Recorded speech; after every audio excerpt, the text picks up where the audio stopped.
this is the confusing thing. The biggest error is to like try to come over here and do it, but you want to be in front of your patient. The motion I want him to do is I want him to flex up this way and back down. We're really testing all of the muscles because you can't necessarily take them out, but this is technically for the biceps brachii. I'm going to stabilize over the shoulder here, and I'm going to palpate the biceps here. So go ahead and do your flexion there, back down. Everyone okay with that? All right, then go all the way up into flexion. Now I can just shift a little bit until I'm straight in front of his arm here. Can you see that okay? And then I'm just going to pull down towards me. Ready? Hold, hold, hold, hold. That's it. So if I'm standing facing him, my right hand is going on his shoulder. The hand that's palpating ends up being the hand that gives the resistance. I know the camera is really like backwards up there, so I won't use right and left because otherwise it's confusing. So everyone, have your partner sit down real quick. It seems straightforward, but people have to be confused.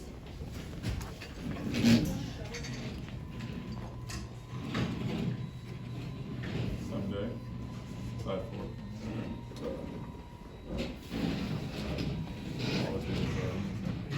All right, so he's here.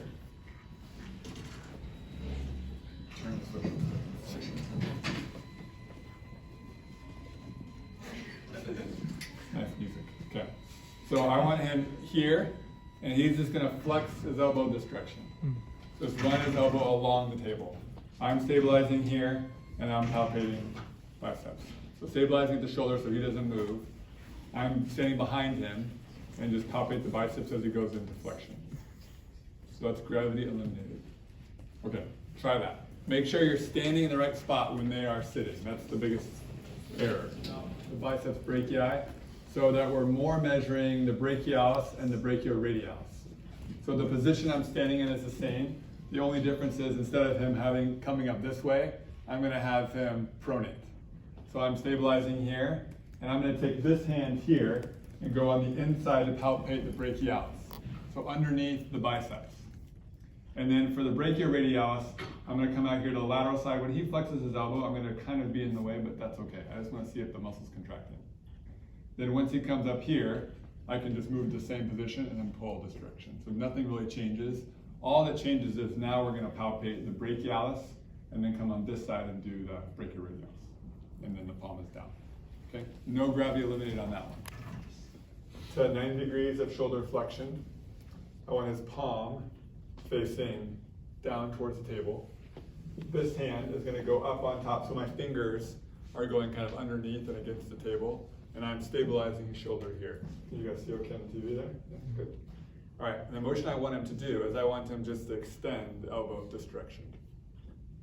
To palpate, my other hand is going to palpate on the back here for the triceps, and these fingers are also providing a little bit of stability, because as he goes into extending the elbow, he's going to want to extend the shoulder. So I can kind of keep him here by palpating and then have him go straight up. So he's still at 90 degrees of shoulder flexion. All right, so he can do that fine. Now he's going to go all the way straight. I'm going to have him bend just a little bit. So I was here. Now the book shows you the hand staying in this location, the stabilizing hand staying here, which you're welcome to do. That's fine. But you can also move this hand up here to stabilize here a little bit better, and then you're going to push down towards the table. So he's got his palm this way, I'm just pushing down. So he's not in straight extension, I just bend him just a little bit, maybe 20, 30 degrees, and then push him down. Hold, hold, hold, hold, and relax. So I can either have my hand here and push, or I can move it up here and push. You let your partner kind of tell you what's more comfortable. I think it's a little more comfortable, more stable for them if you kind of grip up here, but this is my opinion. Okay? Questions on that one? Now let's do gravity eliminated. It's going to look a lot like elbow flexion.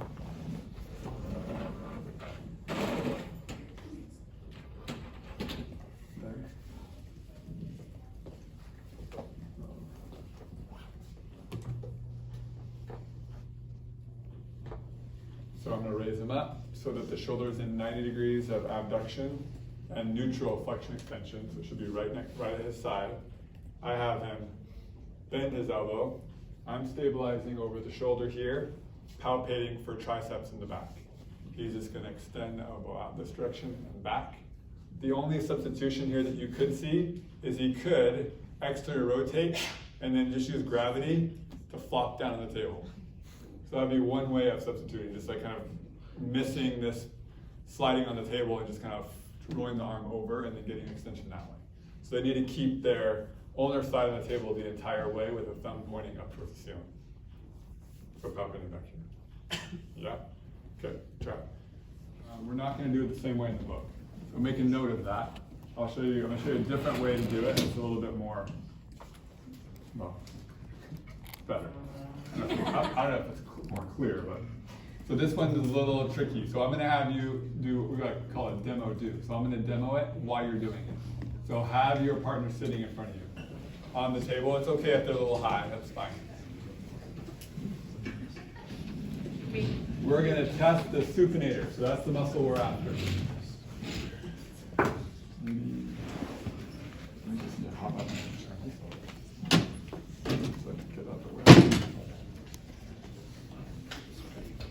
All right, so if we're testing the supinator, I'm going to be facing him, and I need to stabilize his elbow. If I don't want to be on the muscle I'm testing, which side should I stabilize?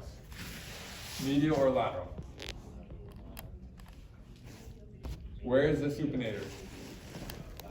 Lateral. So I want to stabilize on the medial side. Okay, good. So I'm going to grab his elbow. I'm on the inside of his elbow here. I got it. Everyone okay there? So your inside hand has the medial elbow. He's in pronation. He starts in pronation. I want to supinate him. Actually stand up, maybe right here. Is that better? Okay. These cameras were supposed to be so helpful, but they don't move off the wall, so it's not helpful as you would think. Okay, so I have him here. He's in pronation, and I'm going to palpate the supinator just distal to the elbow. And I'm going to have him go ahead and supinate. Everyone okay so far? Okay, now this is where, for whatever reason, students get confused. He's going to stay in supination, and I'm going to try to pronate him, right? Because that's testing his ability to maintain supination. You okay with that? So he's here. I have him turned over in supination. I'm going to try to flip him back into pronation while he stays in that position. Everyone put their hand out here and draw like a line kind of along your thumb and your thenar eminence there. That right there is going to go on the back side of their radius. So here's the back side of his radius here, right? My thumb is going to go underneath. So I'm putting that part of my thumb on the back dorsal side of the radius. So I don't want to come on the side. I don't want to squeeze him real hard. If you have enough purchase back here behind, all you're going to do is try to flip that over. I'm trying to flip the radius over the ulna. So make sure you get low enough and you get definitely behind. If you do it right, it shouldn't be that hard. You shouldn't have to work that hard, and it shouldn't be uncomfortable for your patient. So we'll come around and help you. But this one stays here. Okay, ready, and hold that. Hold. I'm trying to flip him over. I'm getting quite a bit of torque, but I can't move him. So I'll give him a 5. Okay, try that. We'll walk around and make sure you got it. Yeah, that's good. Perfect. And then try to flip the radius over. Yeah. So first it wasn't here. Get this like radius here and how much.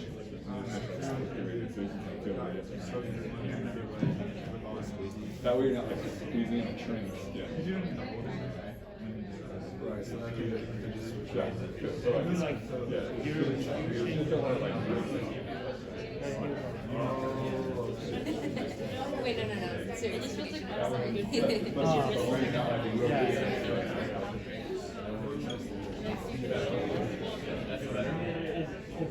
Got it? So, like, this right here, I'm still stabilizing here. I'm still palpating on the outside. So then it's going to go from pronation to supination while I palpate. So go ahead and try that. And that's it. So if they're sitting, go ahead and sit down on the chair there. He's kind of facing me, or I can just be at an angle. I get him up to 90 degrees here, palpate while he flips his hand over. That's it. All right, try that one, then I'll show you. Right. Now I'm just gonna switch. Now my hand's on the outside of the elbow. The pronator is coming across this way here. Pronator is coming across right here. So I'm gonna palpate right on the pronator as he goes from supination into pronation. So turn face me. So I have him here. I'm gonna palpate while he does that. He goes into pronation, I can palpate the muscle. So we're just the pronator teres, not the quadratus. Now when he's all the way this way, now same thing, my thumb goes underneath here. Make sure you get far enough underneath. And I'm gonna try to turn him over. Ready, hold, hold, hold, hold, hold. So as you guys realize, if I'm too much on the side, then you're just like turning their skin, which is uncomfortable. If you get far enough underneath, it should be fairly comfortable for you and for your patient. And then for gravity eliminated, go ahead and have a seat in the chair. Only difference for this one, turn to face me. So I have him up on the table.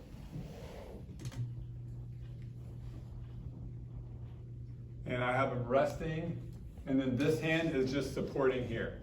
So the table is taking the weight. I just have a hand on the outside, and I'm gonna palpate on the inside for pronation as he goes into pronation that way. If you want to kind of hold the elbow, I'm not against that. That's easier to remember. Like you hold it on the inside for one, you hold it on the outside for the other. That's fair. The book just shows it where you have your hand out here, just kind of stabilizing it a little bit. So let's think about this. For supination, what kinds of things might they do to substitute if they don't have the strength? So if they're here, right, and they cannot supinate, what might they do? Yeah, externally rotate, they might lean, they might bring the elbow in. What if they can't pronate? They might abduct this way, and if they abduct this way, it's a little easier to get the hand down. So those are the primary substitutions. External rotation, bringing the elbow in, adducting or abducting, and trying to let the arm fall down. Okay, try the pronation. And I want his palm facing up, and I'm gonna stabilize and kind of grab the proximal forearm here. I want the flexor carpi radialis, that's what I'm testing. So I want him to go into flexion and radial deviation. Radial deviation is a little hard, so just as long as they go that way, that's fine. But they're gonna run out of room pretty easily. And I'm gonna palpate. So where does it insert? Do you remember? Have you guys got there yet? Base of the second and third metacarpals. So as I come off of that, I'm gonna come just down proximal at the wrist, and you should feel the tendon right below the wrist, in line with second and third. All right, so he's gonna go there. So now, this is the first time we've palpated the actual tendon and not the muscle itself. So with the wrist and hand, oftentimes we're palpating the tendon, not the muscle. So he's gonna try that. Now, once he's up there, I'm gonna use the same hand that was palpating. I'm gonna put pressure over like thenar eminence in the thumb, hold it there, and I'm gonna try to pull him down into ulnar deviation and extension. So I'm trying to pull him down slightly towards the ulnar side. Everyone good with that? So that's against gravity. Now gravity eliminated, I'm gonna turn him so he's on, ulnar side is on the table. This hand is just gonna stabilize on the outside, so I switched hands. I was in here, right, giving resistance. Now I switched here, this outside hand is stabilizing. I can still, I might turn a little bit more. I can still palpate the tendon, and he's gonna go into flexion, so go ahead and try that. So all of this happens on the table. The hand and wrist it's a little tricky, so pay close attention to when your hand is on the inside, when it's on the outside. So for this one, I'm on the inside, I'm kind of holding his arm, I'm palpating on the outside against gravity. This hand that was palpating then becomes the resistance hand. Then for gravity eliminated, I turn in. Now this hand on the outside holds, and then I reach over the top and palpate as he goes into flexion. All right? So you kind of want them on the corner of the table. You're facing them sort of at an angle, so you can get behind their hand when you need to. Okay, do extension. So elbow slightly bent. Now I'm going to stabilize on the outside. For the last one, I was on the inside. Now my hand switched. So now I'm holding here. I want him to go up into flexion and ulnar deviation, which is going to be easier for them. They have more motions. You'll note that it's not as difficult. I'm going to palpate just proximal to the pisiform for the flexor carpi ulnaris. Go ahead and try that. Good. One more time. All right, now that he's all the way up there, I'm going to use, again, this same hypothenar eminence on my hand, put it on his hypothenar eminence, and then try to pull down. Ready, and hold. Hold, hold, hold. I'm trying to pull him into a radial deviation. He's trying to maintain an ulnar deviation and flexion. Now, this next one is a little weird because you have to palpate the flexor carpi ulnaris. So you want them hanging off the table just a little so that you can come underneath and palpate here. So for gravity eliminated, we're not really worried about radial and ulnar deviation. We're just worried about can they go through flexion and you can feel the contraction. So I'm here, stabilizing and palpating underneath, and you can just feel the tendon right proximal to the pisiform. So just to review, I'm up, I have my lateral, my hand is on his thumb side to stabilize. I can palpate on his ulnar side, go ahead and flex, ulnarly deviate. Once he gets up to the top, the hand that was palpating is now the resistance hand. Hold that, I pull him down into radial deviation, so that's against gravity. Now I put him just slightly off the table. I can still stabilize here and go underneath, so I can still palpate on the downside and the floor side, his flexor carpi ulnaris. All right, try that. Either ulnar deviation or radial deviation, that their fingers remain relatively relaxed. When they go into flexion, you might actually see their fingers go a little bit into extension, right, because of the passive tension. So fingers should be relaxed, making sure they don't use their fingers to curl into flexion and ulnar or flexion and radial deviation. That's the primary substitution. Okay, let's go to, what do we got next? Extensor digitorum, let's see, extensor digitorum? No, extensor carpi radialis and longus. Longus and brevis. Okay, so for this one, I'm going to stabilize over on the lateral side. So it's kind of the opposite of what we did with flexion. And I'm going to palpate just proximal to the second, third metacarpal.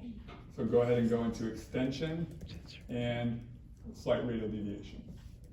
It looks very similar. My hand's in the same spot on the outside. He's going into extension. He's going to hold it there. And he's going to hold it, and now I try to pull him down. And your bucket uses the fingers, which you can do if you want. So you can use like the fingers 2 through 4. Hold, hold, hold. So I'm trying to pull him into ulnar deviation while I take him into flexion. He's trying to remain in extension. All right? Now for the next one, I can have him turn a little bit. So we were here. We were here, and now he's going to turn a little so I can hold him here, and he's going to, actually, you have to come on this side. So I'm going to hold him underneath here, so then I can palpate on top. So I did have to switch hands. So now I have him under here, and I can palpate on top while he gets just extension is all I'm worried about in gravity eliminated. So let's review. I was on this side, palpating up here. And then for gravity eliminated, I had to turn a little. So now I'm sitting on his palmar side, and I can reach over the top to palpate for the extensors. So you have to kind of turn your body so you're on their palm side or closest to them. Okay, try those two.